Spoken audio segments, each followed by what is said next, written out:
Hi everyone, good morning. ನಾನಿವತ್ತಿನ ನನ್ನ ಈ ಶಾರ್ಟ್ ವ್ಲಾಗ್ನಲ್ಲಿ ಸಬ್ಬಸಿಗೆ ಸೊಪ್ಪಿಂದ ನಾವು ಏನೆಲ್ಲ ಉಪಯೋಗಗಳನ್ನ ನಮ್ಮ ದೇಹಕ್ಕೆ ಪಡ್ಕೊಬೋದು ಅನ್ನೋದನ್ನು ಹೇಳ್ತಾ ಹೋಗ್ತಾ ಇದ್ದೀನಿ.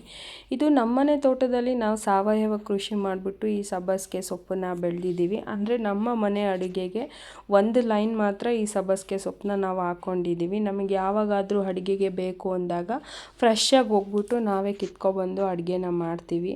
ಸೊ ನಾವು ಯಾವುದೇ ತರಕಾರಿನ ಯೂಸ್ ಮಾಡಬೇಕಾದ್ರೂ ಅದು ನಮ್ಮ ದೇಹಕ್ಕೆ ಹೋಗುತ್ತೆ ಅಂದರೆ ಆ ತರಕಾರಿನ ಕಿತ್ತು 3 ಗಂಟೆ ಅಥವಾ ಅರ್ಧ ದಿನದ ಮುಂಚೆ ನಾವು ಅಡುಗೆ ಮಾಡಬೇಕಾಗುತ್ತೆ. ಆವಾಗಷ್ಟೇ ಅದ್ರದ್ದು ಕಂಪ್ಲೀಟ್ ಪ್ರಯೋಜನನ ನಾವು ನಮ್ಮ ದೇಹಕ್ಕೆ ಪಡ್ಕೊಬೋದು. ಸೊ ನಾನು ಕೂಡ ಈ ಸಬ್ಬಸಿಗೆ ಸೊಪ್ಪನ್ನ ನಮ್ಮ ತೋಟದಿಂದ ಕೀಳ್ತಾ ಇದ್ದೀನಿ. ಯಾಕೆಂದರೆ ಸಬ್ಬಸಿಗೆ ಸೊಪ್ಪು ನಮಗೆ ಮೇಯ್ನಾಗಿ ಜೀರ್ಣಕ್ರಿಯೆಗೆ ಹೆಲ್ಪ್ ಮಾಡುತ್ತೆ. ನಾವು ಏನೇ ತಿಂದರೂ ಡೈಜೆಸ್ಟ್ ಮಾಡ್ಕೊಳ್ಳೋ ಅಂಥ ಶಕ್ತಿ ಈ ಸಬ್ಬಸಿಗೆ ಸೊಪ್ಪಲ್ಲಿ ಇರುತ್ತೆ.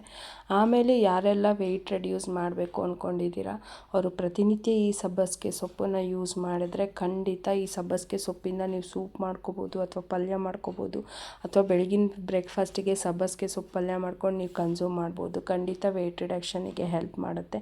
ಆಮೇಲೆ ಯಾರಿಗೆಲ್ಲ ನಿದ್ರೆ ಸಮಸ್ಯೆ ಇರುತ್ತೆ ಅವ್ರಿಗೆಲ್ಲ ನಿದ್ರೆ ಚೆನ್ನಾಗಿ ಬರುತ್ತೆ. ಮತ್ತು ಈ ಸಬ್ಬಸಿಗೆ ಸೊಪ್ಪಲ್ಲಿ vitamin A, C, iron, magnesium content ತುಂಬ ಜಾಸ್ತಿ ಇರುತ್ತೆ. ಇದನ್ನು ಭಾರತದ ಸೋಯಾ ಅಂತಲೇ ನಾವು ಕರಿತೀವಿ.